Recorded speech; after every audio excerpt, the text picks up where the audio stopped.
يا الله አልኩኝ በቃ ማለት ይሄ ፍቅር ይሄ መዋደድ ይሄ ረህመት ማለት ያው ባላ ምንድነው ፍቅር ያልቃል ይላሉ ብዙዎች ግን ረህመቱ አብሮ ይቆያል ትዳር ላይና በቃ ነው አሁን አንተ ተከፍልልኝ ይሁን እንደዚህ ብዬ ሐሳብ ያዘኝ። አሰላሙ አለይኩም ወራህመቱላሂ ወበረካቱ ወደ ቀለም ቤተሰቦች እንዴት ናችሁልን? ዛሬ በአዲስ ቪዲዮ መጥቻለሁ። እንግዲህ ለዛሬ ለእናንተ ምርጥ ቪዲዮ ይዣለሁ። እንግዲህ በዛሬ ቪዲዮ አስገራሚው ሶፊ የገጠማት የፍቅር ታሪክ አለ።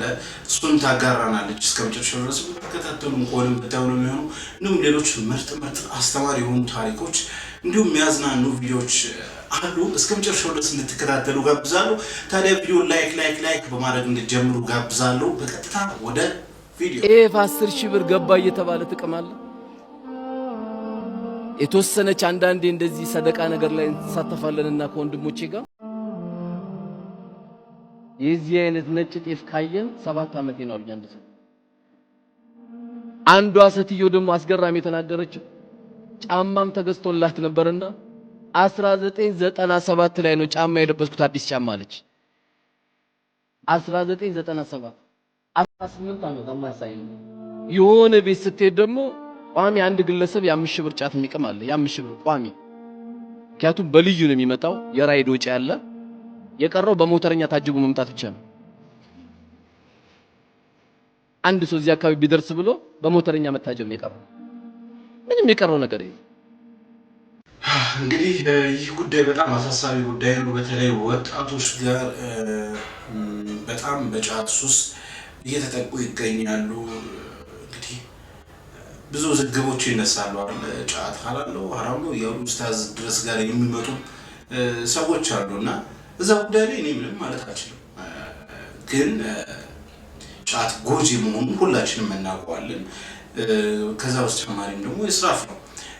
ለጫት ቁጭ ብለን የምናሳልፈው ጊዜ ኢማጂን አስቡት። ከዛ በተጨማሪ ለጫት የሚወጣውን ወጪ አስቡ። ከዛ በተጨማሪ ቁጭ ብለን የምንቅምበትን ብንሰራበት ደግሞ የምናመጣውን ትርፋማነት አስቡና ጫት በምንም አይነት መልኩ እኛ ላይ ጥቅም የሚያመጣና እንዲሁም በተቃራኒ ትውልድን የሚያበላሽ ትውልድን ሽባ የሚያደርግ ነውና ወጣቶች ባካችሁን ከእንደዚህ አይነት ነገር እንድትርቁ ዱአዬ ነው።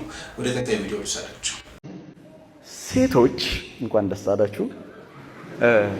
ወንዶች ሴቶች አይዋችሁ። ሴት ልጅ ካየች ቆዳህን አልፋ ነው የምታይ።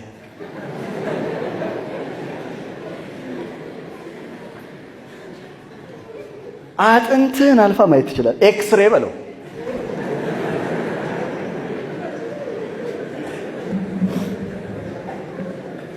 እኔንም ሲቲ ስካን አርጋኝ ነው ይኸው ዴራ የቀረሁት። ሴቶች ብልህ ናቸው። ሴቶች በጣም የማየት አቅም አላቸው። እንኳን ደስ አላችሁ። አልহামዱሊላህ። ሴቶቻችን በጣም ሴት በተፈጥሮ አላህ ሲፈጥራት የማየት ብቃት አላት። የሚኒስትሩ ሚስት የማየት ብቃት አላት። ዩሱፍ አለይሂ ሰላም ውበቱን ብቻ አይደለም ውስጡ ያለውን እንቁ ስብዕና ገብቷታል። ለዛ ነው ቁርአን ምን አለ? ነፍሱን ነው የፈለገችው አለ። ነፍሱ ማለት ልክ በዩሱፍ አለይሂ ሰላም ውስጥ የሚደምቅ ስብዕና እንቁ የሆነ ማንነት ውድ የሆነ ልብ እሱን ያለው እሱን እንዴት አድርጌ እወስድበታለሁ? አየ ቁርአን የሚደንቅ ነው። አይን ነፍስህ የሚለው ነው ፐርሰናሊቲው ስብዕናውን የገዛት። አንዳንድ ወንዶች አለና ዩሱፍ ሲናገር በነገራችን ላይ የተከበረ ንግግር ነው የሚናገረው። ሴትዮዋን እኮ የገዛት እኮ በስብዕና ነው።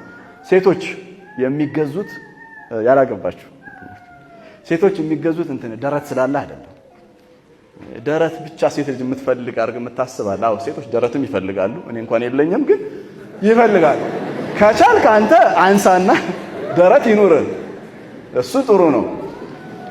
ሴት ልጅ ግን ከስጋ የበለጠ ነገር ነው የምትፈልገው። ሴት የምትፈልገው ከምን የበለጠ ነው? ከስጋ የበለጠ ከደረት የበለጠ ነገር ትፈልጋለች። ምን? ስብዕና፣ አኽላቅ፣ ስነ ምግባር፣ ራስን የምትሸከምበት መንገድ። ጽዱ ወንድ ሲናገር ክብር ያለው ቤተሰቦቹን የሚወድ ዲኑን የሚያፈቅር መስጂድ የሚካድም አኽላቅ ያለውን ወንድ ትወዳለች። መግባት ከፈለክ በዚህ በኩል ነው የሚገባው። እንግዲህ ወንዶችዬ መግቢያውን ኡስታዝ አሳይቶናል። ጥሩ አድርጎ ያሳየ እውነት ነው። ብዙ ጊዜ የሚመስለን ሴቶች ሲመለከቱ ከላይ የሚመለከቱ ይመስለናል እንጂ በደንብ አድርገው ነው ማለት ለቁም ነገር ከሆነ የሚፈልጉት ለትዳር ከሆነ ያንን ልጅ የሚያስቡት በደንብ አድርገው አኽላቁም ስለምግባሩም ሁሉ ነገር የሚመለከቱት በያስባሉ አብዛኞቹ ሴቶች እና እንግዲህ ወጣቶች እንደ ዩሱፍ ጥብቅ መሆን አለበት በያስባሉ እንግዲህ የዩሱፍን ታሪክ ታውቃላችሁ በዛ በወጣትነት እድሜው የሚኒስትሩ ሚስት እንዴት አድርጋ ተዘጋጅታ ቀርባለት እሱን ለማሳሳት ምን ያህል እንደቀረበች ታስታውሳላችሁ በታሪክ ላይና እሱ ግን እንዴት ያንን ነገር እንደሸሸው እንደሮጠ እሷ ስትከተለው ብቻ በጣም ኢንትረስቲንግ የሆነ ታሪክ አለ የዩሱፍ ታሪክ በጣም ከዩሱፍ ታሪክ መማር የምንችላቸው ማለት ነው እኛ ግን ዝሙትን እየራቅነው ነው ወይስ ይበልጥ ወደ ዝሙት እየቀረብነው ነው እሱ ሌላ ጥያቄ ነውና የዩሱፍ አይነት ምርጥ የሆነ ፐርሰናሊቲ ሊኖረን ይገባል ብዬ አስባለሁ ወደ ቀጣይ ቪዲዮ ልሰራችሁ ለሌላው መኖር ስትጀምሩ ህይወታችሁ የተባረከ ይሆናል ልጆቻችሁ ይሰምራሉ ፋናችሁ ይደምቃል መልካም ነገር ሁሌም ከናንተ ጋር ይሆናል ይባረካል ህይወታችሁ ያላህ ረህመት እዝነት ይቀባችኋል በትክክል እንግዲህ አሁን ላይ አብዛኞቻችን ራስ ወዳድ ሆነናል እንኳን ለሌላ ሰው መኖር ማለት ነውና ለሌላ ሰው መኖር ግን ጥቅሙ ለራስ ነው ምክንያቱም ህይወታችን የተስተካከለ ያማረ ስክነት ያለው የተረጋጋ ቆንጆ ህይወት እንድንኖር አላህ Subhanahu Wa Ta'ala ያደርገናልና ለሌላ ሰው መኖር ይኖርብናል እንደው ሩቅ እንኳን ባንሄድ ለባለቤታችን ለልጆቻችን ለወንድሞቻችን ለእህቶቻችን ለቤተሰቦቻችን ለነሱ መኖር አለብን ብዬ አስባለሁ አሁን መጋብዛችሁ ታሪክ በቀጥታ ከዚህ ጋር ይገናኛልና ሶፊያ ጋዜጠኛ ሶፊያ ጀዋር አንድ አስገራሚ የፍቅር ታሪክ ለትነግረን ነው እስቲ እሱን ቪዲዮ እንከታተልና የራሳችን ሐሳብ እስቲ እንሰጥበታለን ትላንት አሳዘኑኛልሽኝ ሰውዬ ምን ሆነ ነው ትላንት ሰውዬ አሳዘኑኝ ብቻ ሳይሆን አስደንቀውኛል ደግሞ እሺ እርግጥ አስደናቂ ሆኖ በዝም መሆኑ ነው እንጂ ጉዳዩ ያን ያህል የሚያስደንቅ ነው አይደለም እሺ እናቴ ደወለች ግን ቆይ ጨርስልኝ እሺ 40 አመታት በትዳር ኖረዋል እሺ ብዙ ልጆችንም አፍርተዋል እሺ የሚኖሩት ደብረ ዘይት አካባቢ ነውና እዛ አዲስ አበባ መጥተው ያገኘናቸው አንድ ሚስት ያለቻቸው እንዳንዱ 2-3 አይሉ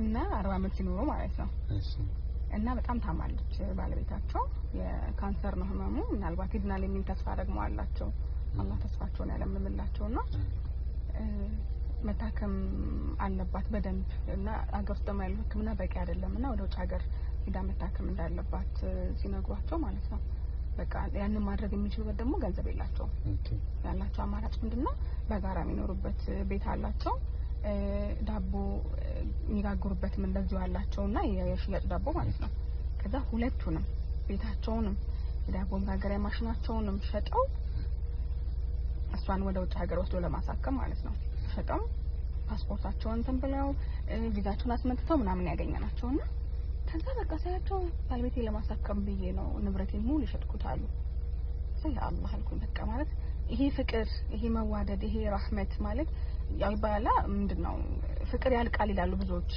ግን ረህመቱ አብሮ ይቆያል ትዳር ላይና በቃ ለሚስታቸው የከፈሉት ዋጋ በቃ አስደነቀኝ እና በቃ ነው አሁን አንተ ተከፍልልኝ ይሁን እንደዚህ ብዬ ሀሳብ ያዘኝ በቤት የሚሸጥ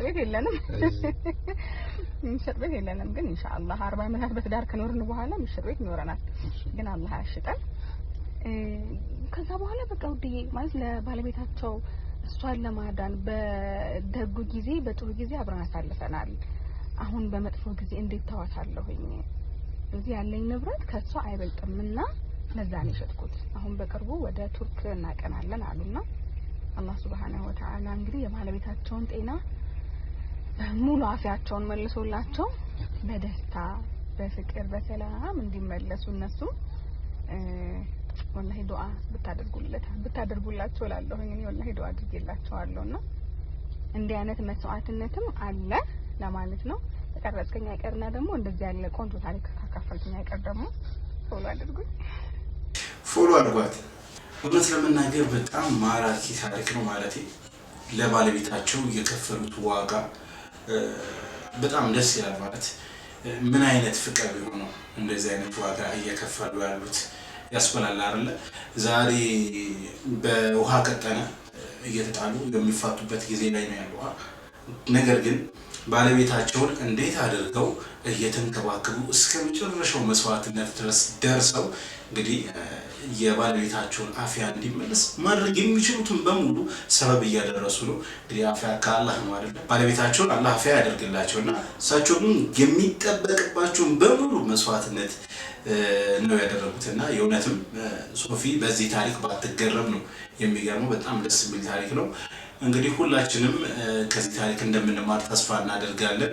ያገባን ለትዳራችን ታማኝ ባለቤታችንን አፍቃሪ መሆን ይኖርብናል። ለባለቤቶቻችን ለቤታችን መስዋዕትነት የምንከፍል እንዲሁም ደግሞ ያላገባን በቤተሰብ ላይ ያለን ደግሞ እንዲሁ ለቤተሰቦቻችን በጣም ሳክሪፋይ የምንከፍል ለነሱ መትረፍን የምንችል አይነት ሰው መሆን አለብን። ምክንያቱም ለራሱ ብቻ ሳይሆን ለሌላም ሰው መትረፍ የሚችል አይነት ሰው መሆን ያለብን ብዬ አስባለሁ። ይሄ የኔ የግል አመለካከቴ ነውና እንደዚህ አይነት ሰው ለመሆን ደግሞ በመጀመሪያ ራስን ማጥራት፣ ራስን ጠንካራ አድርጎ ማቆየት፣ ከዛ በተጨማሪ ለሌላ ሰው መትረፍ እንድንችል ምክንያት ይሆነናል ብዬ አስባለሁ።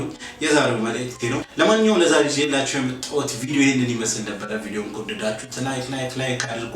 ይህ ቪዲዮ እንዲደርስ ሁላችሁም ሼር እንድታደርጉ ጋብዛለሁ። ይሄን ቪዲዮ ያያችሁ ሰብስክራይብ ካላረጋችሁ ሰብስክራይብ አድርጉ፣ የደወል ምልክቱን ይጫኑ። ኢንሻአላህ ቶሎ ቪዲዮ ወደ እናንተ እንዲደርስ ማለት ነው። ኢንሻአላህ በቀጣይ በአዲስ በምርጥ በቆንጆ ቪዲዮ እስከምንገናኝ ድረስ አሰላሙ አለይኩም ወራህመቱላሂ ወበረካቱ።